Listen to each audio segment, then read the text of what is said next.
Inside Nigeria, your breakfast show on leadership television. Wow, I'm virtually breaking my tongue there. My name is Winifred Weber, your host on the program. Today is November 8th, 2024. And of course, we are on to the set of Inside Nigeria, your breakfast show on leadership television. We have some papers for review on this first segment of the show. And on the second segment, we have a guest coming in and review of the just concluded election in United States of America. She will be talking about that and more. However, on this first segment of the show, we have Leadership Friday newspaper, Nigeria's foremost Friday newspaper. We have Vanguard, we have THISDAY, we have Vanguard, and the Guardian, all for review on this first segment of the show. Like we normally do on the program, we like to flag off with Nigeria's most influential Leadership Friday. Leadership Friday leading story this Friday, November 8th, 2024 says military raises the alarm over new terror group. Says they are now in Kebbi, Sokoto. Declares 9 terrorists wanted. We killed 481, arrested 741, rescued 492 in October. I'll take that leading story once again. Military raises the alarm over new terror group. Says they are now in Kebbi, Sokoto. Declares 9 terrorists wanted. We killed 481, arrested 741, rescued 492 in October. Beside or beneath that leading story, we have the picture of Minister of Defense Mohammed Badaru Mido signing condolence register at the residence of the late Chief of Army Staff, Lieutenant General Taurid Lagbaja. With him are Chief of Defense Staff General Christopher Musa, Acting Chief of Army Staff Lieutenant General Olufemi Oluyede, IGP Kayode Egbetokun, Third Left, Permanent Secretary Dr. Ibrahim Kana, and Minister of State for Defense Bello Matawale yesterday. May the soul of the departed rest in peace. National grid collapses second time in 48 hours. 22,239 policemen deployed for Ondo Guba election. Jigawa agri sector key to poverty eradication, Nezim Bank. That takes us to the story beside the masthead of leadership. Hardship. PFN declares 40 days of prayer fasting. And above the masthead of Leadership Friday, CAD also presents 1 year scorecard, to raise $1 billion remittance target. Editors Conference opens debate on nation's economic recovery. With that, we move to the page 3 of Leadership Friday, where we have today's stand. That CNG vehicle conversion program. That CNG vehicle conversion program. And I just take first paragraph. When President Bola Ahmed Tinubu announced the removal of petrol subsidy at the inception of his administration in 2023, a lot of challenges accompanied that otherwise worthy policy. Prominent among those hiccups in the system was an escalation in the cost of transportation, which impacted on other sectors of the economy. The first paragraph on today's stand, that CNG vehicle conversion program. From our stand, we move to the back page where we have conversation with Azu Isiekwene. And today's conversation is on unusual reasons Africa wanted Trump to win. Unusual reasons Africa wanted Trump to win. In quote, it didn't seem to make sense that anyone who saw Trump 1-0 would ever dream or wish for the second version. Quote from that conversation with Azu today, November 8th, 2024. Unusual reasons Africa wanted Trump to win. Of course, you find out what the unusual reasons are when you log on to the website of leadership at www.leadership.ng, and also for the continuation of the headline stories and inside stories. From Leadership Friday, we move over to the next paper we have on our menu, and that is THISDAY newspaper. Let's see what THISDAY is saying this Friday. THISDAY says, at editors conference, Tinubu says Nigeria's economy gradually rebounding. I'll take that again. At editors conference, Tinubu says Nigeria's economy gradually rebounding.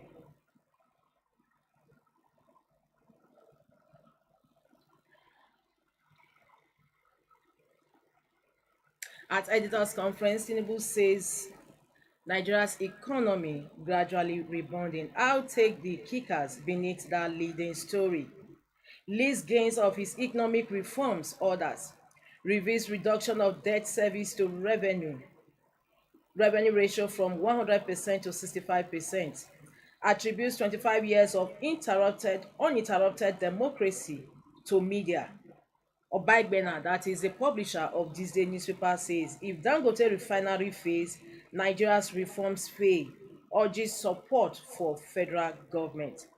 Amuka Oshoba laments effect of economic hardship on media. We also have the picture of the editors conference beneath that main headline story on this day. At editors conference, Tinubu says Nigeria's economy gradually rebounding. Above that main headline, we have Obaseki. EFCC may pick me up next month or next week. Insists he has nothing to hide. Obaseki. EFCC may pick me up next week. Insists he has nothing to hide. They have written all sorts of silly petitions against me. Kenyan professor advises Nigeria to adopt Indian's education model. The story runs on page 5 of this day.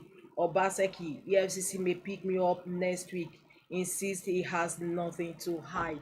That takes us to the story above the masthead of this day. Cardoso showcases 1 year achievements, commits to 1 billion revenue remittance target. Cardoso showcases 1 year achievements, commits to $1 billion remittance target. Underneath, we have says inflation on downward trend due to monetary policy interventions. Confidence restored in economy. Sanwo-Olu commends CBN's management team. Underneath that, manufacturers set up power development company. The story runs on page 33 of this day newspaper. For continuation of these headline stories, inside stories, log on to the website of this day newspaper at www.thisdayonline.com. From this day, we move over to the next paper we have on our menu, and that is The Punch. The Punch leading story this Friday says Syria grid collapses. Federal government orders overhaul as TCN fears more breakdowns. Syria grid collapses. Federal government orders overhaul as TCN fears more breakdowns. Federal government plans 20-hour daily power by 2027. Orders equipment revamp. Diri laments Bayelsa's 3-month blackout. That is the Bayelsa state governor. Diri laments Bayelsa's 3-month blackout. Underneath that, we also have the picture, just like leadership, of the condolence register being signed by the defense minister, CDS, service chiefs as they visited the widow of Lagbaja yesterday. 2027 Makinde Saraki won PDP bidwigs against division. 2027 Makinde Saraki won PDP bigwigs against division. Customs intercept 16 containers of illicit drugs. Customs intercept 16 containers of illicit drugs. Lagos invites bids for power plants. And just beside the masthead of the Punch newspaper, countdown to Ondo poll, which is taking place tomorrow. Sensitive materials to arrive Tuesday as police deploy 22,000 officers. Sensitive materials to arrive Tuesday as police deploy 22,000 officers. So already Ondo Global poll is taking place this November next week. 111 accredited groups, 3,554 observers for election. INEC. Both stories run on page 10 of the Punch newspaper. 32 states owe contractors, retirees 933 billion naira. Battle oil mafia, NNPCL should make refineries work or Obagbena. Battle oil mafia, NNPCL should make refineries work or Obagbena, the publisher of THISDAY newspaper. Nigeria undergoing major reset after subsidy removal. Soludo.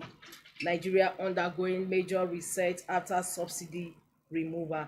These are stories gracing the cover of the Punch newspaper this Friday. For more, log on to the website of the Punch newspaper.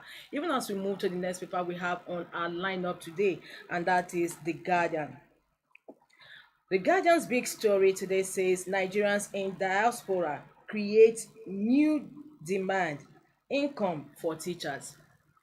E-training, Nigerians in diaspora create new demand, income for teachers. We have the illustration beneath that main headline story. We have English language, physics, mathematics, music, economics, and French as the online tutor is on the laptop, sorry, on the computer working. Teachers rewards now online. That is what the Guardian's illustration captures it. Teachers rewards now online. Now beneath that we have federal government 28 gencos at loggerheads over 2.5 trillion naira debt amid worsening grid collapse. LASU's research on rape reveals alarming rate of child sexual abuse orders. I'm open to probe after handing over, says Obaseki. Lack of accountability stifling fiscal processes, FRC warns.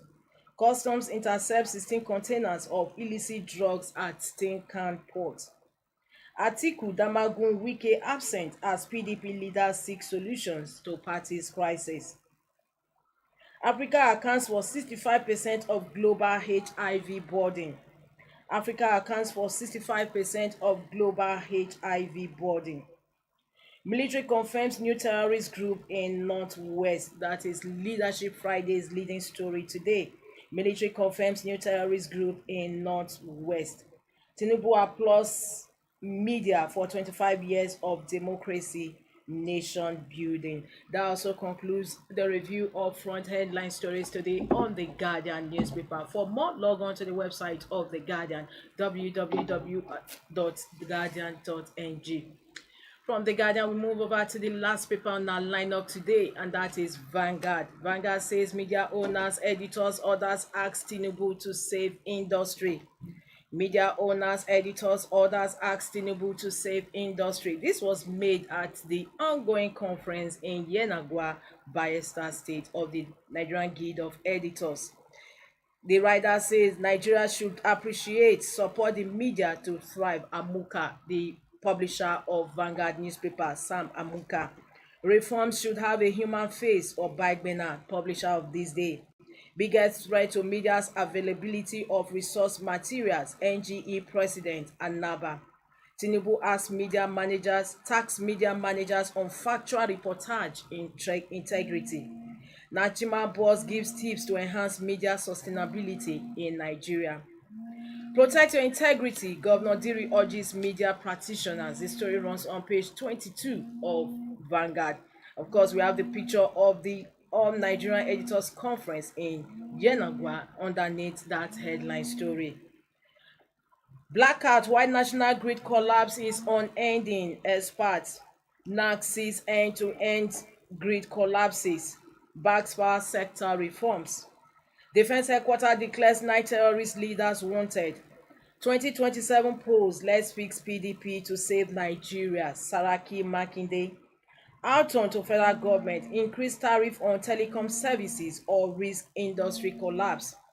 And in sports, ex-Golden Eagles star declares World Cup medal missing.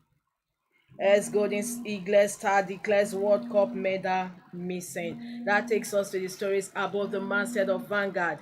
Dangote, Pinnacle Oil signed deal for product distribution.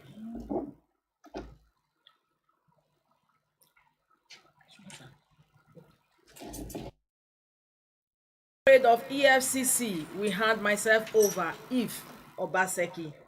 Invasion. DSS officials who invaded our office used fake names. Serap tells court. Invasion. DSS officials who invaded our office used fake names. Serap tells court. 2025 hunger crisis will hit 133.1 million Nigerians, report. Dangote Pinnacle Oil signed deal for product distribution. That concludes the review of front headline stories today on Vanguard newspaper. For more, log on to the website of Vanguard, www.vanguardngr.com. So it's on that note we conclude the first half of today's program, Inside Nigeria. Don't forget we have the second program coming in shortly, second segment of the program coming in shortly with our guest already in the studio. Stay tuned.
Be part of our brand.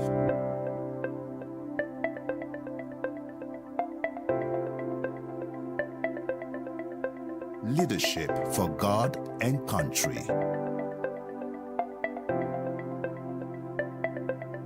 Be part of our brand.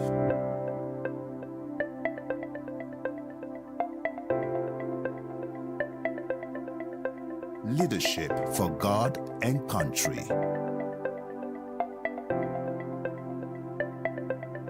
Be part of our...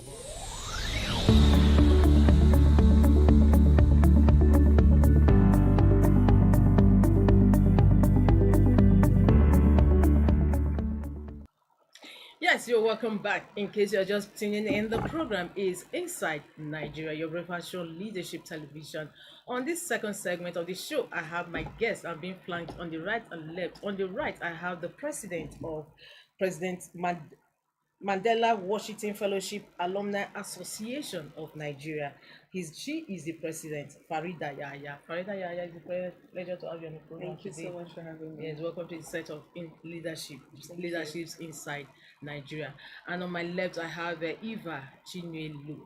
Right, I got it right, Chikunelu, and of course she's one of the colleagues of a member of Mandela Washington Fellowship Alumni Association of Nigeria. First and foremost, I just want to ask you, what are your thoughts or your views on the just concluded U.S. election where Donald Trump, emerged the 47th president of the United States of America?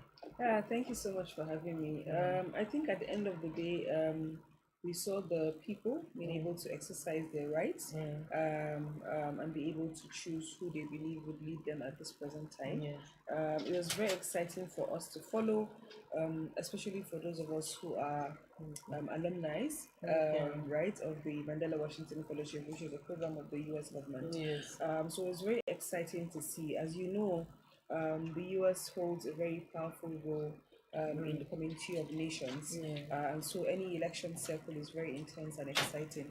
So it was really interesting for us to watch and see, and I see also the reactions that have come out of that from both camps have been have shown a sense of purpose and unity for the country and a love for progress for the country. So yeah, we look forward to the best. All right, thank you so much. All right, Eva, do you have anything to say to that, to what your president had just said? Which I said before. Now, still on that, before we move away and talk Yeah. about your association, many of the opinions that it was passed on the election was based on the racial lines and misogynist or something like that. So is that your take, your views too? No, I think elections are not that simplistic, right? It's true that America has a very complicated history around race, but I know that there are also other pressing issues that people felt the other party could have really worked more on. Yes. Yes, people were concerned with the way the winning party had conducted their campaign. But at the end of the day, like I said, democracy wins. Yes. People get to choose based on whatever sentiments that they have. The work now is to make sure that there's unity of purpose and progress, and to also ensure that those issues that may not have been tackled by the opposing party now is being tackled in the next election cycle. All right. Now, back to your association, Mandela Washington Fellowship Alumni Association of Nigeria. What basically is all about? So the Mandela Washington Fellowship is a flagship program of the U.S. government through the Department of State. And it was created during President Obama's first term in office. And the idea is to make U.S.-Africa relations even stronger, especially through the youth population. So young people between the age of 25 and to 35 are taken to the United States every summer for 6 weeks. And they are placed in leadership institutes of learning. They get to build more on their leadership skills. They get to do community service, and they also interact with public holders in the United States. On their way coming back to their country, they are tasked to do a project of impact. And when they come back, it's expected that they'll continue to grow with their community. So far, in the last 10 years, 7,200 young people have been taken out of the 54 sub-Saharan African countries. 7,000. Yes. Wow. And And from Nigeria has Nigeria, the no. highest, Okay. 678. Wow. So we are celebrating 10 years of this huge milestone and this huge program. And for us as an alumni association, we felt there was a need to do what we call the youth family meeting. So we're calling on 54 African countries to come and join us to celebrate in Abuja. Yeah, in Abuja. Yes, in Abuja Okay. on the 20th and 21st of November. And the conversation is around the AFCTA, which is the Africa Free Continental Trade Zone, and also the Agenda 2063 of the AU, looking at key thematic areas that affect young people, which is trade, healthcare and mental health, the importance of quality education, the future of healthcare in Africa, and also the importance of open governance and freedom of press. So those are the conversations that we're having at the conference. Thank you so much. Now, since youths are being taken, the ones that have returned, the Nigerian youths that have returned from this fellowship, what impact have they made since? Well, the impact has been very, very or significant. even through the association in Nigeria, what have you actually made? Yes. So as an association, we've created a lot of programs and projects that has actually spanned across the 36 states of Nigeria. In my tenure especially, we've done programs and leadership trainings in at least 8 states in Nigeria, and we've been able to reach out to at least 200,000 young people. In the last 10 years since we've been an association, the impact has been very significant. We've done the Beyond the School project, which has helped both the students and also the teachers to be able to build their capacity. We've also done the Youth Leadership Assembly, and in this case, we've had people from all the 6 regions of the country being represented to come and talk about the future of education and how we want education to be better. Like I said, the Legacy Conference is positioned to talk about trade and young people and what women and girls, especially, how can we center them in the conversation around sustainable development. So there's a lot we've done so far, but for this conference especially, what we want to do is to pause and ask the question, what do we want the next 10 years to look like? Because every time we talk about the future of Africa, people imagine that there's a Messiah coming to save us. Yes. And I keep saying we have everything we need. We are the future. We are the ones that are going to build the Africa that we want, because our challenges are very peculiar and unique to us. And so for us, this conference is a way for us to look at what is the next 10 years going to look like. But our charge and one of our major goals for this conference especially is how we can be able to impact 5 million young people across Africa in the next 10 years. And Nigeria, what number does Nigeria have from this 5 million? From this 5 million. So, as you know, Nigeria always takes the cake, right? We always have the most. So our hope is that we would have at least 2 million people from Nigeria that will be affected by this. Okay. Now, the youths in Nigeria, they're still having, we are still having challenge of drug use among our youth. You know, as you are aware, Nigeria has a bulk of youth population in its. So, what can be actually be done to reach out to these youths? So I think the issue of drug use or drug abuse is quite complex. There are various pillars that needs to be addressed. One of the key pillars that we have identified as we mentor young people, because mentorship is part of what we do as an association, is that a lot of people seem to have a misplaced sense of purpose. So they see so many things on social media and pop culture that makes them feel like they don't have a place or a voice. So one of the things we try to do is to work on their self-esteem and get them to understand that they have something to offer to the society, and they don't have to do exactly what they see on TV and on the news. They have to just look at what is around them, what is the culture around them, and how do they fit into that. So that's the first thing, confidence boosting. The second thing that we've tried to do as an association is also to make sure that there's clear mentorship with goals. So a lot of time people would say, I want a mentor, but they don't understand what mentorship actually means and how you can learn to make yourself better. Mentorship does not mean you have to be exactly like your mentor or you have to be better than them. No, it just means you're a better version of yourself. The third thing is I think we need to bring back sports and extracurricular activities in what we are doing. A lot of young people are interested in sports, but then they spend so much time on social media. Yes. And so we need to get them outside of the room. We need to get them to really move their body, right? Because that also helps with their mental well-being. So I think these three things are key areas that we can work on. But again, like I said, sometimes it's a lot more than that. Because even when drug abuse happens, there's also the stigma of shame. People are not ready to ask for help and get the help that they need, right? We need centers where people will be able to go in, get support without their confidentiality or their privacy being breached. Because that is why people don't go to ask for help, because they're scared that if I go, I'll be seen as this person that is damaged, right? So we need to change that culture of shame. I don't know, Eva, if there's anything you want to add to this conversation. Do you have anything to add? I was actually just waiting for where I'll talk about my role. Yeah. Okay. Let's have it. Yeah. Okay, so my name is Eva Chukwunelo. I'm the lead for the Hall of Fame. The Hall of Fame is a section of the Legacy Conference where we get to celebrate outstanding fellows, alumni fellows that have impacted their society or their community all over Africa. So we are very aware that every fellow that came from the US, they are doing well in their different fields, but we know that there are those ones that are spectacular, those ones that are doing outstanding projects in their community, wherever it is. So we want to bring them together at the conference and celebrate them publicly. So Oh, thank you so much. Now, I want to find out since the program began, has there ever been, what has been the challenge? Has it been a regular thing that some sect, for America to take some of these youths with the age bracket? Has there been a time that they didn't actually take these youths down? Oh no, there's never been a time. I think there has been a time during COVID. So in 2020, there was no COVID, there was no cohort. So in 2021, it had to be done virtually. So those are the two times that I know that there was nobody that was taken.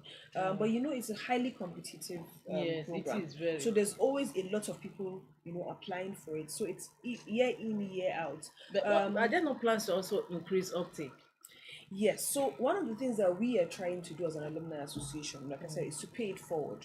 So what we have learned, how can we come back to our community and inspire more people or mentor more people, right? So that's what we've been trying to do. I know that there's also, of course, a lot of budgetary restrictions and back and forth that they have to do to get more people. But on our part, what we've tried to do is, okay, if one person comes back and they train 100, that's already a ripple effect. Yes. So that's what we have tried to do on our end. But what about a budget for you to do all that, carry out your work? For Where us do as you an get alumni budget? association, Yes. Where do you get budget? so we're a non-profit organization, right? Most of it is usually from member contribution, and then we have members who are, help us to get grants. We actually write to donor agencies and we get grants, and that's how we execute some of our projects. All right, okay. Now, just before we go, I just want to ask you, what are the lessons from a US election? So there are many for lessons. us as a country. There are many lessons. I think one of them is, the beauty of democracy. The second thing is, how much power and integrity a woman can have if she's in the right environment. We've seen the formidable race that the VP Kamala Harris was able to run, and I look forward to seeing that kind of candidates in Nigeria soon. And I think the third thing for us is also to look at how we can have a politics or a campaign based on the real issues and not just sentiments. I think for me, those are some of the things that are the key takeaways from that. Oh, thank you so much. Now, maybe in the next 10 years, where do you see the association? In the next 10 years, I look forward to us being able to achieve our goal of supporting 5 million young people across Africa. I look forward to us being able to really make a mark, especially in terms of trade and development of young people. And also look forward to us being able to address the policy issues that stops young people from being able to progress. One of the things that we learned as at the fellowship is the importance of bringing three different dynamic sectors, which is the private sector, the public sector, the government, and also the non-profit. Because one person alone cannot be able to change a country. So I look forward to us being able to do that more formidably and being able to support more young people. All right, thank you so much. Well, viewers, you've heard it all. I've had the pleasure of having company in the studio with me in this second half of the program, Inside Nigeria Breakfast Show, the president of the Mandela Washington Fellowship as Alumni Association of Nigeria, MWFAAN, Farida Yaya. Thank you so much once again. Thank you for having me. And of course, on my left, Eva Chukwe. You're welcome. So, viewers, this is where we end today's program, Inside Nigeria. Don't forget to join us same time, same station for another fresh edition of the program next week, Monday. My name is Winifred Ubebo. Here's wishing you a beautiful weekend ahead. Thank you for watching. For sponsorship and advert placements, please contact 080-3688-6158. Last Word Leadership Podcast Studio. You have the last word.